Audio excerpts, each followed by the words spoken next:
Hello, everybody, and welcome back to LevelJump Healthcare's YouTube channel. We're sitting here once again with Mitchell, who last time we dove deep into his past and kind of got the origin story of how LevelJump got to be. But today we want to dive deeper into the business itself. But first off, Mitch, how you doing? I'm well, Michael. Thanks. How are you doing today? I'm doing pretty well myself. So we like to start this off with, imagine we're in an elevator, we got 50 floors to go up, and I look at you and ask you, so what does LevelJump do? Well, we are a healthcare company specializing in all things diagnostic imaging. And that's kind of like our niche within telehealth and healthcare, if you will. We have an operating subsidiary called CTS, Canadian Teleradiology Services, which is when people are looking at our financials and that, all our operations are based on that company. And we provide remote radiology services to hospitals in small urban centers and rural communities, particularly for their emergency rooms. So we're dealing with patients in critical care. These are patients in hospitals where they don't have enough radiologists on site. So they hire CTS as an ongoing relationship to provide that service. So the technician will take a CT, an ultrasound, X-ray, what have you, with off the modality in the hospital. They will then send it to CTS. They'll page our radiologists, and then our radiologists are able to view them on their computers remotely, which is our whole telehealth portion, if you will. And from there, we can provide a read report for the hospital, ER docs, and physicians to proceed with patient care. Okay, interesting. So tell me why you guys chose to focus on diagnostic imaging. Tell us what you saw in the industry and why you thought that was the right move. Yeah, we had an interest, I think we touched it a little bit last time, I had an interest in healthcare in general for, I just think, it's something obviously that's important to society. We can all relate to healthcare and that. So for a variety of reasons, we had an interest in healthcare. And what we liked about diagnostic imaging was the fact that we consider it a core pillar of healthcare. If you think about, if you go to the emergency room, most people, not everybody, but a lot of people, high percentage, 70, 80% of people are going to have some kind of X-ray, ultrasound, some kind of diagnostic scan. If you have an ailment, diseases are diagnosed with the help of imaging. To do procedures before and after to follow up to see the success of procedures. A lot of times we use diagnostic imaging. You go to the doctor, you got a bum shoulder or something in your head, something in a part of your body that isn't right, and your doctor's going to send you for a diagnostic image of some sort. So what we really liked about it is that, everything really funnels through it. So as we were building a company, and, at the time, obviously we were a private company, but looking down the road for, the idea of being public and really trying to expand and grow in the future, we thought it's something that we like because we can make money off of it. So obviously that's good. We see a need for what it is we were doing. So you feel real, you got a real benefit from what you're doing, a joy from the work that we're actually, contributing well to society. And for shareholders down the road, which is kind of where we are now, a great opportunity because healthcare is an important part of a portfolio.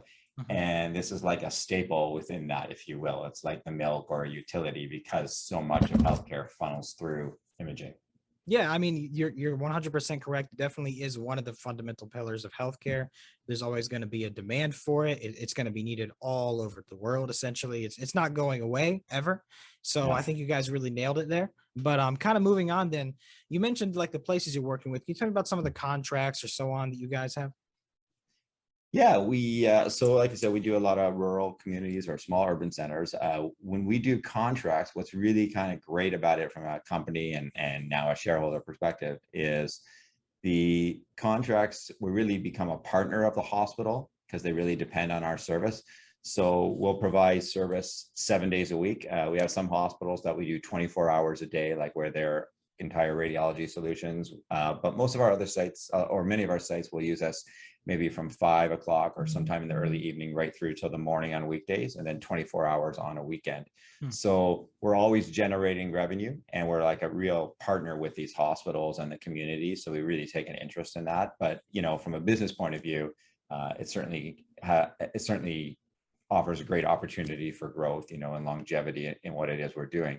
The contracts themselves, they could be 1-2 year deals, and sometimes they're 3 or 4 years, but a lot of times we have automatic renewals and things of this nature, which the hospitals like because once they start with us, they just want to keep going on the service and they don't want to have to kind of revisit it. So it's got a lot of backbone or meat for us as a company. You know, we're able to continue on with these contracts. We're able to make sure that we're providing the service that's needed, you know, and this partnership. Yeah, it makes a lot of sense if you're providing a real essential service for these healthcare centers, that it's not something that would ever really end very easily. It's you've now melded and integrated in a symbiotic relationship with them. So it makes a lot of sense. As you said, it would just kind of continue on. So that's wonderful. So then tell me a little bit more, just kind of changing pace a little bit about your guys' green health focus, kind of going with the now more modern and more acknowledged idea that we should all be doing something a little more green. Yeah, well, imaging, you know, it dates back when you start looking at X-rays and the doctor putting it up. You see in a show, medical Yeah. show, you'll see Yeah. on TV, and they put the X-rays in there. Obviously, we don't do that anymore. And there's actually gold and other materials in the film that's worth money. So it's very expensive. We used to have imaging centers, and you can actually, when they go to destroy old films, it's actually worth money. It doesn't have any patient information on it. So it eats a lot of natural resources to make film. So obviously we don't use that anymore. We don't have notes. Everything is electronic. There's no paper. So we think that's really important. As a focus from a company, we've done a couple of things on the broad spectrum of CTS and our operations, which obviously will have a much bigger impact. We like to, because we're a telehealth company, we put everything onto the cloud. So of course, you know, we're using less servers than we were. We just made that adjustment last year in 2020, and we're still migrating some of our customers over to that system.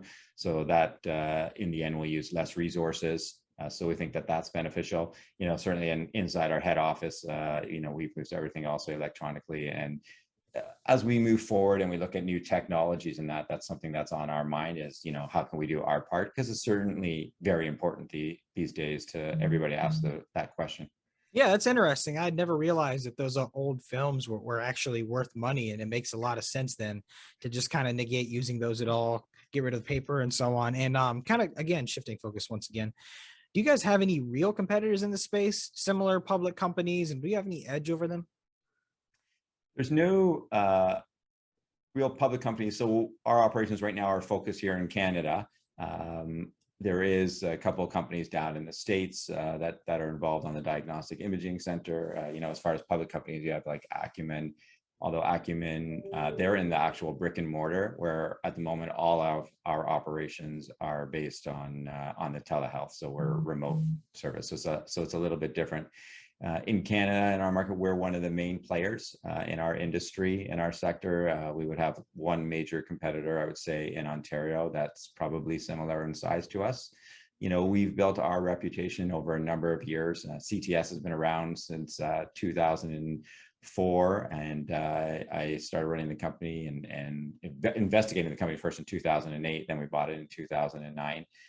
You know, so I've certainly been building it up since then. So now we're one of the leaders, and you know, we take a lot of pride in that people, you know, they know who we are. And obviously, being predominantly in Ontario, the most populated province in the country, you know, we gain a great reputation. You know, we have dozens of clients. So you know, we're pretty excited where we are right now and where we're going. Wonderful. Yeah, I mean, it sounds like it's been going pretty well so far. And last but not least, tell us about your share structure and where investors should see value in the company. Yeah, absolutely. We have about just over 50 million shares outstanding. You know, insiders like management and that control just under 50% of that, or around 50, just over 50% of that.